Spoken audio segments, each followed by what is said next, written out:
Welcome to the yet another session on computer networks.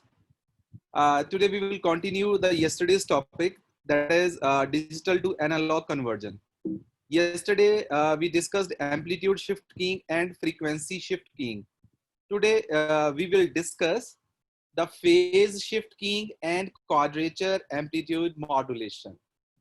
तो कल हमने डिस्कशन स्टार्ट करी थी कि डिजिटल सिग्नल को एनालॉग सिग्नल में कैसे कन्वर्ट करते हैं। तो उसके लिए हमने कल दो टेक्निक्स डिस्कस करी थी, amplitude shift keying and frequency shift keying. तो इसमें इन दोनों टेक्निक्स में हमने डिस्कस करा था कि क्योंकि हमें अब डिजिटल सिग्नल को कन्वर्ट करना है एनालॉग में, so our input will be in the form of 0 and 1 and output will be a sine wave. It means the continuous values. So in amplitude shift keying, what we will be doing, we will use the different amplitude for 0 and 1. So amplitude can be defined as the height of the signal at the given time. तो 0 के लिए हम अलग voltage level use कर लेंगे और 1 के लिए अलग। फ्रीक्वेंसी शिफ्ट कीइंग में हमने डिस्कस किया था कि हम 0 के लिए अलग फ्रीक्वेंसी यूज कर लेंगे और 1 के लिए अलग फ्रीक्वेंसी यूज कर लेंगे। तो अब एम्पलीट्यूड शिफ्ट कीइंग में फ्रीक्वेंसी और फेज ये दोनों कांस्टेंट रहते हैं और फ्रीक्वेंसी शिफ्ट कीइंग में एम्पलीट्यूड और फेज कांस्टेंट रहते हैं। तो इट मींस आज का आपको क्लियर हो ही गया होगा। फेज शिफ्ट कीइंग में हम क्या करेंगे, 0 के लिए अलग फेज यूज करेंगे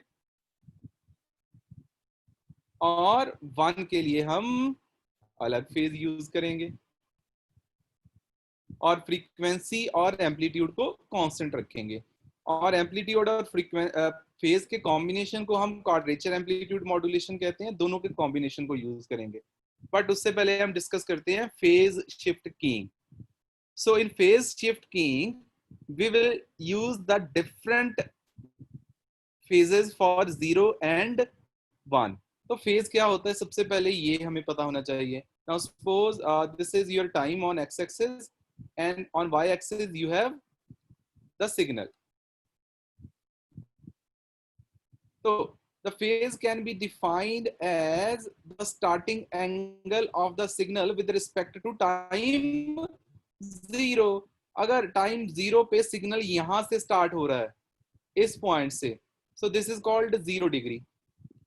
अगर यहां से स्टार्ट हो रहा है तो 90 डिग्री, अगर यहां से स्टार्ट हो रहा है उल्टी साइड से 180 और सेंटर नीचे से स्टार्ट हो रहा है टू 270। तो ये चार तरह का आपके पास स्टार्टिंग एंगल्स हो सकते हैं, 0 डिग्री, 90 डिग्री, 180 एंड 270। तो इट मींस हम अब स्टार्टिंग एंगल है जो 0 के लिए अलग होगा और 1 के लिए अलग होगा। Now you can understand this concept from this diagram. Now here we are converting the digital signal into the analog signal. So first of all, what we did, we converted the 0, and to convert the 0, what we did, we take the angle at 0 degree. Now the amplitude and the frequency will remain the same. Frequency and amplitude will remain the constant. लेकिन 0 के लिए starting angle है 0 और आप देख सकते हो for 1 we are starting at the angle 180 degrees. मतलब 0 के लिए अलग फेज और 1 के लिए अलग phase. Amplitude and frequency will remain the constant. And the next is quadrature amplitude modulation. In quadrature amplitude modulation, we will use the combination of the amplitude shift keying and phase shift keying. तो अगर आप दोनों का combination use कर रहे हो, तो मान लीजिए ASK है X and PSK is Y, then you can have X variations in phase. So let's assume X, Y and Y variations in amplitude. हम यहाँ पे ये मान के चलते हैं कि x पे हमने फेज को रख लिया और y पे हमने रख लिया एम्पलीट्यूड को। तो you can have x variations in phase and y variations in multitude. With this you can have x into y variations. तो इसका मतलब क्या हुआ, जैसे ये हमने 5 तरह की जो अपना क्वाड्रेचर एम्पलीट्यूड शिफ्ट कीइंग है, इसको लिस्ट किया है। तो इसमें आप देख सकते हो, now this is X and this is Y. तो 4 क्वाम में हम क्या कर रहे हैं, हम एम्पलीट्यूड एक तरह का रख रहे हैं, लेकिन एंगल कितनी तरह के हैं, 4। 8 को क्वाड्रेचर एम्पलीट्यूड में हमने क्या यूज किया, 2 एम्पलीट्यूड यूज करे, 2 अलग अलग रेंजेस यूज करी और 4 अलग अलग फेजेस। 16 क्वाम में हमने 3 अलग अलग एम्पलीट्यूड लेवल्स यूज किए और 12 फेजेस यूज किए। मतलब इसके लिए, एक के लिए 4, दूसरे के लिए 4, तीसरे के लिए 4, तो टोटल, क्योंकि फेज तो टोटल 4 ही हो सकते हैं ना, तो हर एम्पलीट्यूड के लिए 4 अलग अलग फेजेस। तो 3 into 4 12 फेजेस, हर एम्पलीट्यूड के लिए 4 अलग फेजेस। देन इन 16 में 16 क्वाड्रेचर एम्पलीट्यूड में हमारे पास 2 वेरिएशंस हैं, जिसमें एक में हम 4 तरह का एम्पलीट्यूड यूज करते हैं और हर एम्पलीट्यूड में 2 तरह के फेजेस। एंड सेकंड में हम 2 तरह के एम्पलीट्यूड यूज करते हैं और हर एम्पलीट्यूड के लिए 4 तरह के phases. So we can have x variations in phase and y variations in amplitude। अब इन सारी चीजों का फायदा क्या है, तो सबसे पहले तो देख लेते हैं फेज शिफ्ट कीइंग। अब phase shift keying it is less susceptible towards the noise, it is less prone to the noise, क्योंकि नॉइस से फेज में ज्यादा चेंज नहीं हो सकता। आप कितना चेंज कर दोगे 0 से 60 कर दोगे, 70 कर दोगे, इससे ज्यादा चेंज नहीं हो सकता। तो this is very less prone to the noise. ये इसका बेनिफिट हो गया over the amplitude shift keying, कि इसमें नॉइस का असर कम होगा as compare to the ASK. लेकिन this is better than FSK also. अब ये एफएसके से बेटर क्यों हो गया, क्योंकि एफएसके में आपको 2 फ्रीक्वेंसीज यूज करनी पड़ती हैं, लेकिन अब इसमें एम्पलीट्यूड शिफ्ट की तरह ये ज्यादा प्रोन भी नहीं है towards noise, and you don't have to use 2 different frequencies also. So that's why PSK is a better choice, क्योंकि इसमें एएसके की तरह ये प्रोन नहीं है towards the noise, and FSK की तरह it is not using the 2 different frequencies. That's why you will be having a edge in using PSK over the ASK and FSK, क्योंकि ASK की दिक्कत है, एम्पलीट्यूड शिफ्ट की ये problem है कि this is very susceptible towards the noise, this is very prone towards the noise।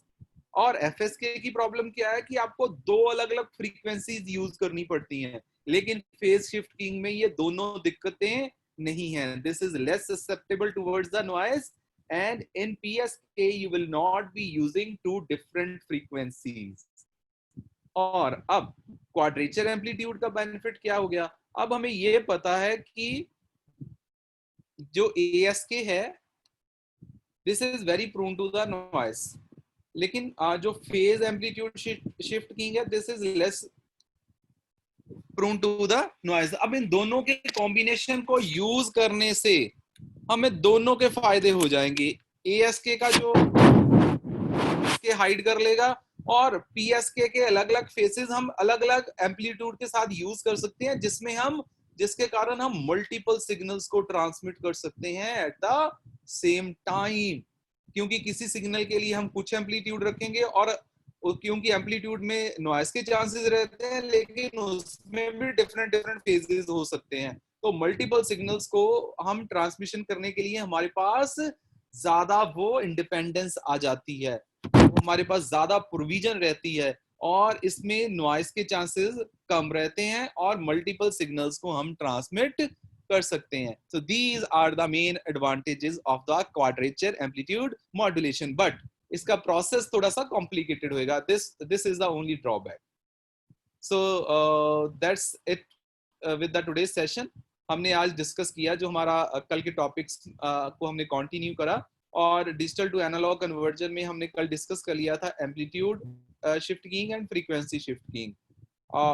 तो आज हमने डिस्कस करा phase shift keying and quadrature. Phase shift keying में क्या होता है, एम्पलीट्यूड और फ्रीक्वेंसी को हम क्या रखते हैं, कांस्टेंट रखते हैं, और हम यूज करते हैं different angles for to represent the different bits.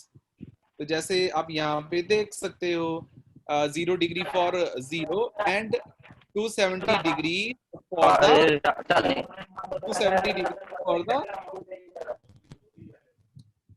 1। तो इसी तरह से 0 डिग्री को हमने मतलब starting of the signal, the angle of starting of signal with respect to time 0। Starting means time 0 ही हो गया ना, जहां से आपका सिग्नल स्टार्ट हो रहा है, यहाँ से 0 डिग्री से स्टार्ट हो रहा है और यहाँ से 180 डिग्री पे स्टार्ट हो रहा है। तो दो अलग अलग फेजेस हो गए। जब 0 से स्टार्ट होएगा तो 0 बिट, और 180 से स्टार्ट हो रहा है तो 1 बिट। एंड एम्पलीट्यूड आप देख सकते हो ये कांस्टेंट है और फ्रीक्वेंसी भी कांस्टेंट है। एंड पीएसके का बेनिफिट क्या है, ये लेस प्रून है towards the noise, and in PSK you don't need to use two different frequencies. उसके बाद हमने देखा the combination of ASK and PSK, जिसमें हम एक्स वेरिएशंस कर सकते हैं फेज में with respect to y variations in amplitude. So that's all about today's session.